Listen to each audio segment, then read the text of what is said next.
everyone. Welcome to South Asia Research Institute for Minorities Innovative Webinar, promoting a culture of pluralism, tolerance, and nonviolence in South Asia through intercommunity and interfaith dialogue. I am glad to host this webinar. My name is Zehra and I work at South Asia Research Institute for Minorities as a Senior Research Associate. SARIM is a leading research institute that committed to advancing the cause of social justice and equality. At SARIM, we committed to promoting social justice and equality for marginalized communities, and this webinar is just of the many ways we are working towards the goal. This webinar promises to be a fascinating and educational event with a variety of outstanding speakers from all around the world. We appreciate your participation in this crucial discussion and believe by working together, we can build a society that is more fair for everyone. Our panelists will be talking about the promoting of culture, tolerance, and nonviolence regarding intercommunity and interfaith dialogue. So let's give me a brief view of the speakers today. Our speakers are Professor Oscar from Spain, Dr. Obed Manwatkar from USA, Mohan Rabidas from Bangladesh, and last not the least, we have German Professor Florian Schibliski from Germany, but unfortunately he is unable to join due to his other commitments. So moving to our very first speaker, Mr. Oscar. So, Mr. Oscar is well-known professor at Legal Philosophy, Carlos III University of Madrid, Spain. Now I would like to invite Professor Oscar. Thank you so much for joining us today. Over to you, Professor. Thank you very much. Thank you very much. I am pleased to be here today. Thank you to the organizers for inviting me to address this speech to you. And I would like to talk about a notion that for me is important in order to understand how the world is today, that it's cosmopolitan virtue. But in order to understand what means cosmopolitan virtue, we have to explain first what is genuine cosmopolitanism and what is cosmopolitan patriotism. I have 4 slides. I have 4 concepts in order to explain. The first is genuine cosmopolitanism. The second, cosmopolitan patriotism. And the third is cosmopolitan virtue and solidarity, how change solidarity, this cosmopolitan virtue. How changes solidarity, this cosmopolitan virtue. Okay. We live in one world. This is globalization. This means globalization, but globalization means a lot of things. But from the ancient Greece, from the philosophers called Stoics, there is a philosophy, there is an approach who understand that people, the human beings, are citizens of the world. And this idea of citizens of the world is the idea of cosmopolitanism. And the idea is where you have born is not important. The main idea is that you are a human being. It's not important if you live in one place or in other, or if you have certain characteristics. What is really important if you are a human being. Then for this idea of genuine cosmopolitanism, frontiers are morally arbitrary. We give a lot of relevance, a lot of strength in moral argumentation to frontiers, to separation between people. However, cosmopolitanism, genuine cosmopolitanism, says that our main moral loyalty should be to all humanity, to all mankind. Okay, the second idea, the second slide, is about cosmopolitan patriotism. Because this genuine cosmopolitanism, people say, okay, this is utopic. This no one has seen a passport of the world. We have frontiers, we have countries. People are moved by emotions. People love their country. People think that patriotism is important. Okay. Here we have a middle term position that is cosmopolitan patriotism, that it's a mix between cosmopolitarianism and patriotism, with different nuances, with different positions. I would like to explain the constitutional patriotism of Habermas. He says, we have to be patriots of the universal values of the Constitution. We have to be proud of the universal value of equality, of freedom in the Constitution.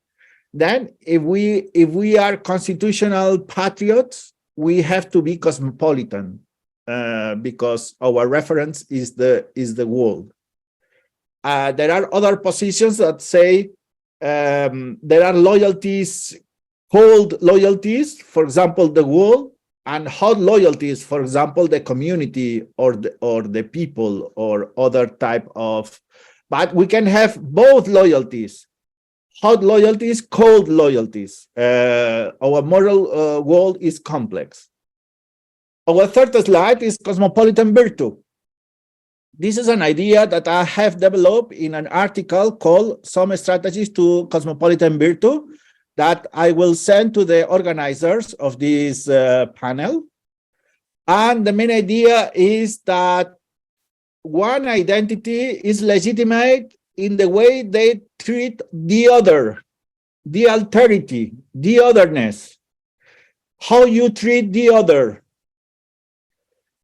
And here is relevant because there is the golden rule.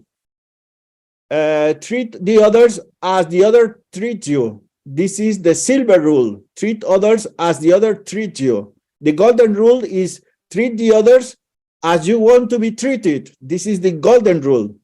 And the platinum rule is treat the others as the others want to be treated.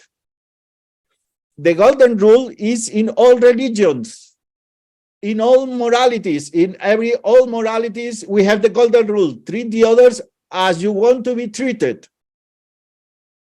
This is a view of reciprocity. And it's very interesting in order to understand the relationship between different cultures, different religions. Treat the others as you want to be treated. However, the golden rule is particularistic. For example, if you are vegetarian, you invite to your house, your guests are going to eat vegetables. And maybe your guests don't like vegetables. But you treat others as you want to be treated. And you like vegetables. And you treat others in this way, no? Golden rule is particularistic. Okay, cosmopolitan virtue means go against alterophobia, go against relativism. Alterophobia means all the positions that hate the other. Misogyny, racism, xenophobia, Islamophobia, anti-Semitism, racism, homophobia, transphobia. These are positions that are against this idea of cosmopolitan virtue, because one identity is legitimate in the way they treat the other, the otherness, and is against relativism. No, anything goes. There are something that is really wrong. There is that an unacceptable alterity. Finally, my fourth slide, cosmopolitan virtue. Cosmopolitan virtue means ethic of alterity. You mean this idea of reciprocity, this idea of the golden rule, treat others as you want to be treated. But cosmopolitan virtue means redefine the links of solidarity. Usually solidarity is understood with the community. You are solidarian with your community. This is a very extended idea. However, cosmopolitan virtue means be solidarian with the others, with someone outside the community. In global times, we need to be solidarian with people outside the community, with the others. and this is the challenge of the cosmopolitan virtue. We need to treat others as you want to be treated or as they want to be treated. And if they fail, treat others as they treat us. And secondly, we have to enlarge our solidarity. We have to strengthen our solidarity. We have to be solidarian with the others, not only with us, with the others. Okay, I don't know if you have understand everything that I said. I try to be clear. Thank you very much for this opportunity, and I open to your comments. Thank you for voicing your opinion, Mr. Professor Oscar. The next speaker is Dr. Obed Manwatkar, Professor of World Religious and Culture at North Park University, Chicago.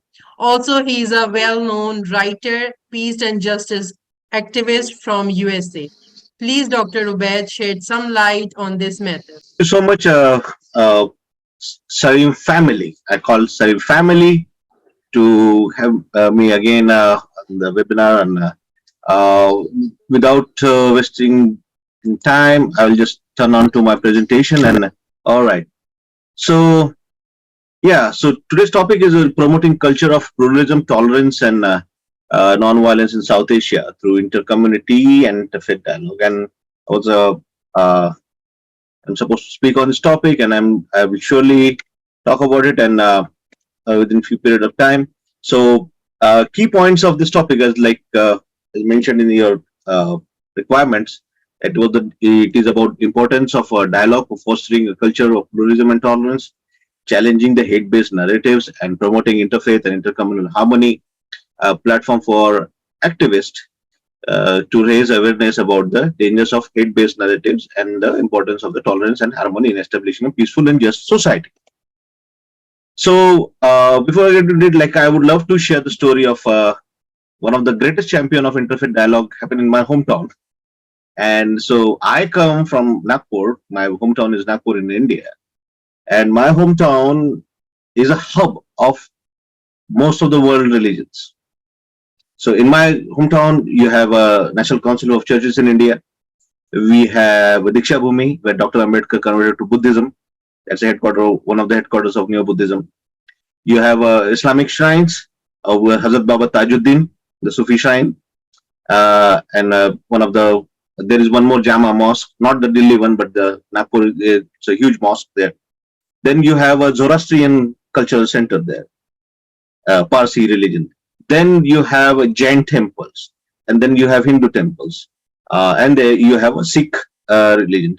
So I grew up in such a society, and that's why I'm sharing my own story, because this is one of the icons, Rashtrasan Tukdoji Maharaj. On his name, Nagpur University is named after his name. And so what he said is, he wrote a piece called Gram Gita, and his book, and he was a staunch crusader against idol worship and superstitions and beliefs, and he challenged the norms at this time of caste practices. And in 1942, he led a huge movement on Bharat Chodo, that is Quit India movement. And he also led one of the monotheistic saints. He led that movement, and so he was also jailed during the Quit India movement in Nagpur and Raipur Central Jails. He was framed as crazy saint by British. He's not a saint, but he's just a crazy saint.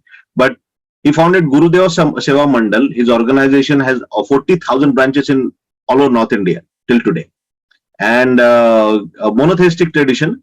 And he wrote text called Gram Gita, and in Gram Gita he dedicated to the villager, to the farmer, to the laborers, hardworking laborers.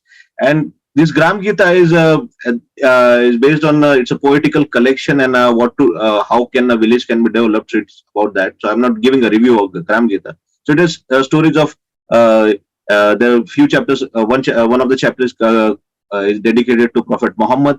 One of the chapters is dedicated to Jesus Christ, Lord Jesus Christ. One of the chapters is dedicated to Buddha, and one chapter is to Zarathustra. There are 40 chapters in this book. So he said, Jesus Christ prayed, seeking peace for all. Endurance was bestowed after them. Prophet Muhammad spread Islam to bestow intellect, awaken and organize the masses at that time. Zarathustra taught purity, Mahavira taught patience, Buddha raised non-violent union through power of prayer. So before entering into the dialogue, what happened is, I just want to share this story. In 1967, that's the turning point of my hometown. 1967, there was a huge communal clash between Buddhists and Muslims in Nagpur, and people literally burned each other's houses. A tremendous amount of violence and brutality was witnessed. And when Tukudoji Maharaj, he was diagnosed with cancer and he was at bed rest. And we found out about this. He came to know through the news, and so he came to his he went to his ashram in Mosari, in the outskirts of Nagpur, and he called a meeting. And that day, that was the day in 1967. His 20-minute speech is still in the archives of All India Radio, and he explained the power of praying together. And he called out all these icons you see on my screen: Maulana Abdul Karim Parekh, Bhadanta Ananda Kausalya, Archbishop D'Souza, and Bhai Gurvinder Singh. They all met there in Moses Ashram in 20 minutes speech about the power of praying together. And he called out to Muslims as well as Buddhists, said, like, if Buddha talks about compassion, where is your compassion gone? If Islam talks about humanity and justice and everything, where is Islam here? You're killing each other. If your Quran doesn't talk about violence, if your Buddha's teaching doesn't talk about violence, why this is so much happening?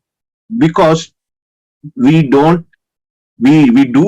are friends, but we don't pray together for the well-being of this country where we are, for our society. So this was the day after that speech. He says, like, if your faith leads to you kill each other, then that's not your faith, that's indoctrination. So after this editorial preach, the corporate prayer and all this happened, and there was a formation of Peace and Reconciliation Commission. Why I'm sharing this story, even before Archbishop Desmond Tutu and Dalai Lama came up with the idea of Peace and Reconciliation Mission, it was already happening in India and South Asia. We know the histories of conflicts, but we don't know histories of the peacemakers in academia. So, so this Peace and Reconciliation Committee began expanding, this working, and after that, government of Maharashtra also copied that method, and they adapted it something in their policies and all. But I was the member of Peace and Reconciliation Committee for 8 years. And I'm telling you, since 1967 till today, in the tsunami of hate all over India, Nagpur has been peaceful. There is no incidents you can see in the reports that there has been something called communal clash has happened. All religions, people, they are living peacefully with each other. They are thriving. They are surviving. So that's the impact of that Peace and Reconciliation Commission. And this is the living story. I'm saying, I'm not giving like I can talk about academic lectures on how to do interfaith dialogues and all, but I want to share my heart, that because this story really has impacted me and generations before me, that how can we live in peace together. So conclusion is like being a part of 8 years and now, so me and my team, and what I have observed, that conflict resolution has happened. It's not that there were many incidents, there was a chances of communal clash, and we being a Peace and Reconciliation Committee members, it was our duty to inform the collector. Like many times I got the news, like there is some forces are coming with Ram Sena, and there is some with green flags are coming. They are supposed to clash. So at that time we would call the collectors, call the police, and talk to the government, call the religious leaders.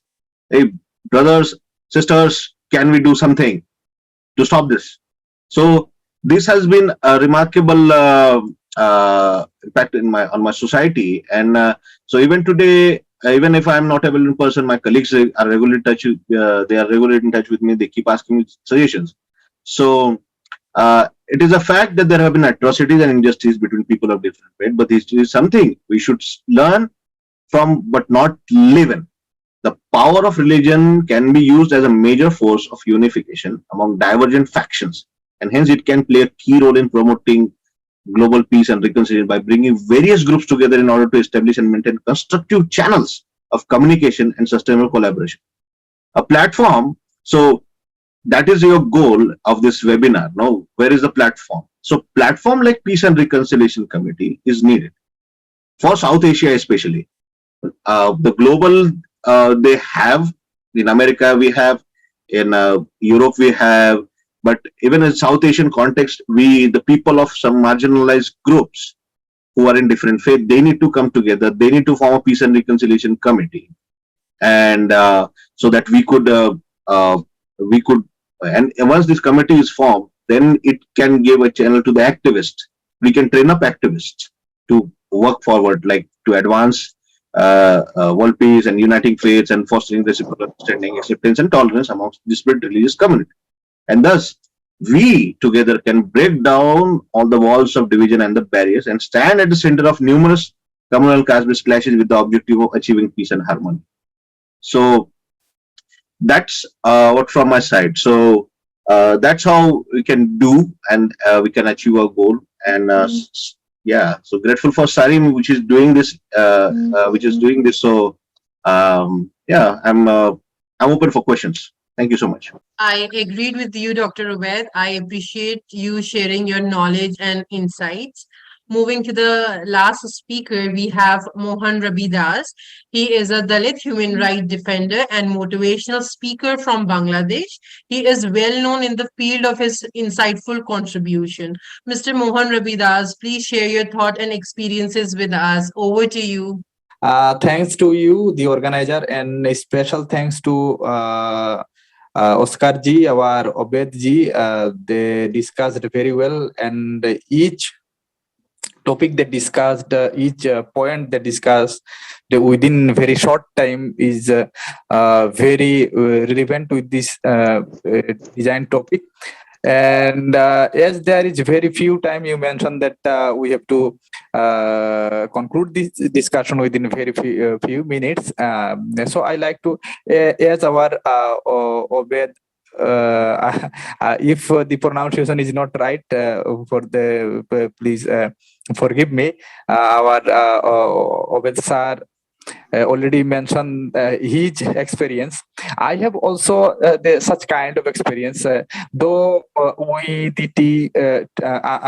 like to introduce myself to discuss as like our Obed sir.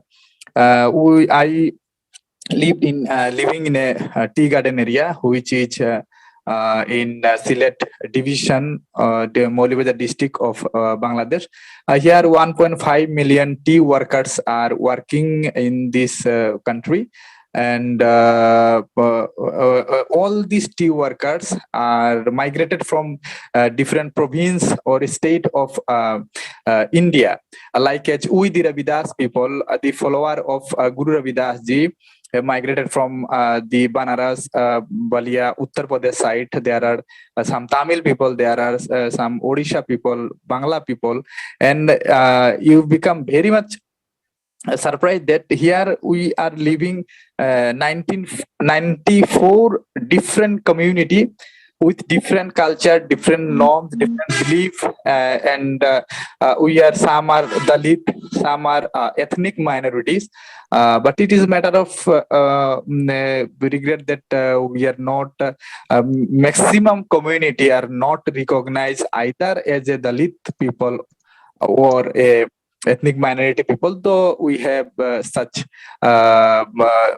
cultural norms, and we have the ability to be enlisted in ethnic minority groups or the Dalit groups. So I am saying, as we are migrated from India, and if I share my opinion, my family's opinion, we first of all, we are Hindu, and we are also following the rituals culture of Hindu community. And beside that, we also follow the teachings and the life experience and the what it is. Amrit Bani of our Guru Rabidas Maharaj Ji, you already you may heard his name, Guru Rabidas Ji, who already fought for this, already dedicated his life to make people understand what we are talking about today's webinar.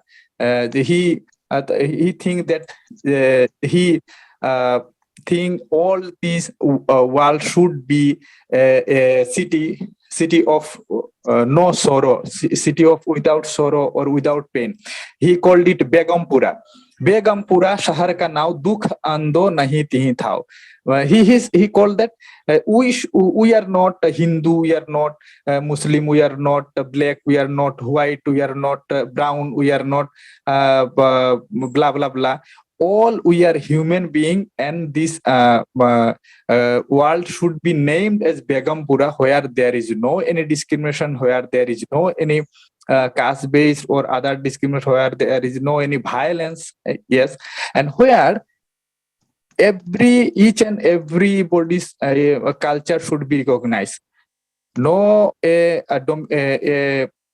dominant cultural society can dominate the other small culture hold or small ritual hold communities. Where there may exist lots of communities, lots of culture, lots of different types of people, but a harmony, a peace, a non-violence mood should exist everywhere. The mainstream people should not discriminate the ethnic minority people. At the other, on the other hand, the discrimination within the minor people, within the minorities, should not be exist here. I am seeing that worldwide there is two types of discrimination. One is we are talking about that the pluralism, and which is that to some extent mainstream people always dominating the minorities people, and which in different forms and different norms. Another is within the minority people there are caste system. We know that in our Hinduism there is Brahmin, Kshatriyas, Kshatri we call that, Shudras, and Vaishyas, and we discriminate, we for each other with in terms of our caste system. So that within this within our community the caste system is existing. Outside our community, mainstream people to some extent are dominating us in terms of practicing our culture, in terms of practicing our rituals, in terms of practicing our religions, where the majority people in terms of India, we are seeing that where yes, there are Hindu majority, the dominance of Hindu. In terms of Muslim majorities country, there is the dominance of Muslim people. Why should treat to human people like that? Our Guruji, Guru Rabidas Ji, talked only for that. He said that ऐसा राज चाहूं मैं जहां सबन को मिले अन, छोट बड़ सब सम बसे रविदास रहे पसंद. He claims such a state, such a country where there should bird short, that means upper class people, lower class people, all types of people live in equal rights, live in equal opportunity. But this is not existing, and it is a matter of fact. And I am talking much. I like to conclude my speech, and I like to say along with our honorable guest, Mr. Oscar and our Westar, we should contribute our country, contribute our society, and the territory where we are living for a peaceful, for a non-violence society where the people can live peacefully, and where everybody treated equally, where we can practice such rituals, such norms, such values, which will not harm the others religion, not harms the other people in terms of their caste, creed, and color. And that is from me. And I am waiting also to hear something more from our honorable guest. And I don't know how my speech gone and how I talked or how I contribute to this webinar, because I am not like a think tank as like our other speakers. I am very what it is very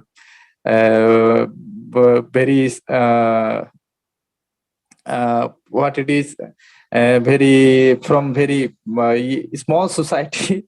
And for that I again like to thank SARIM, South Asia Research Institute for Minorities, to invite me here and to give me the opportunity to talk with you in this very well-known platform. And thank you again. Thank you so much, Mr. Mohan Rabidas. It was a pleasure hearing your thoughts. To make the closing remarks for this webinar, I kindly extend an invitation to Ms. Rimsha Shahid, a research analyst at South Asia Research Institute for Minorities. Over to you, Rimsha.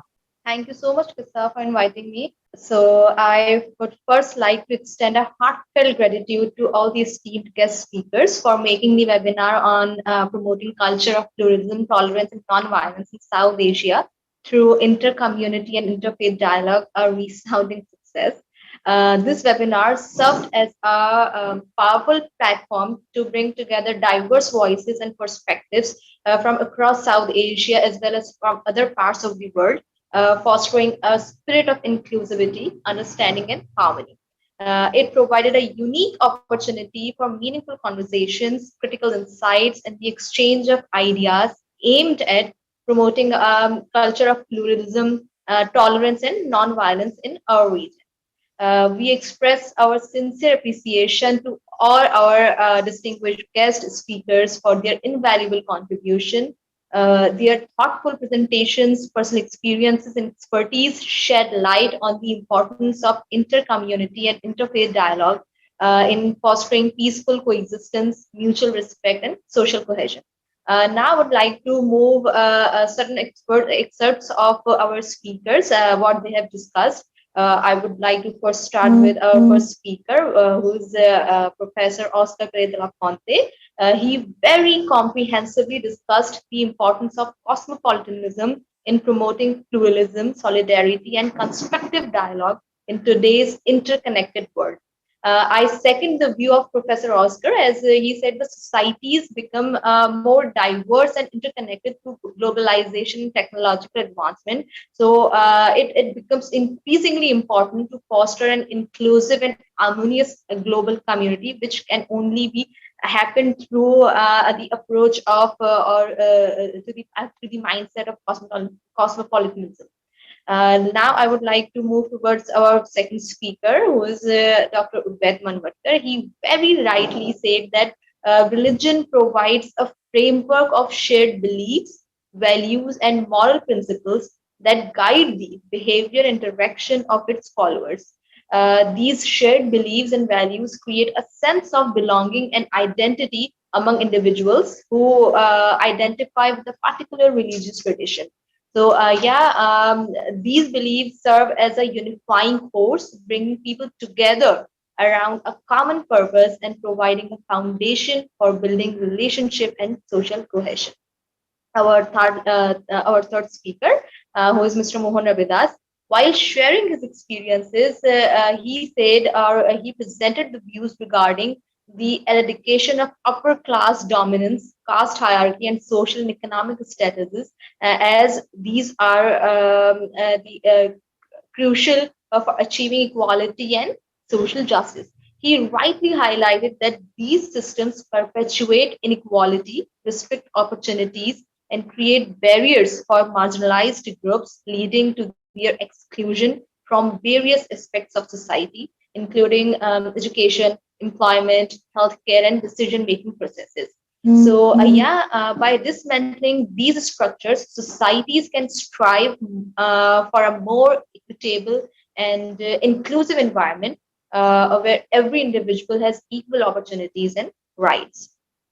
Uh, so, in last, I would really like to thank you once again to all the guest speakers, participants, and the organizing team. Your unwavering support and active participation have been instrumental in making this webinar a memorable and impactful event.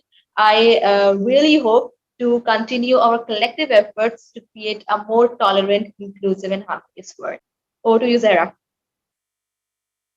Thank you so much, Rimsha. In the last, I would like to thank you all for speaking what the ground reality needs. We appreciate you sharing your knowledge and experiences with us regarding interfaith and intercommunity dialogue. We hope this webinar was educational and offered valuable insight onto the ways we can work to create the world a better place for everyone and justice for all. Thank you so much for joining. Take care. Peace.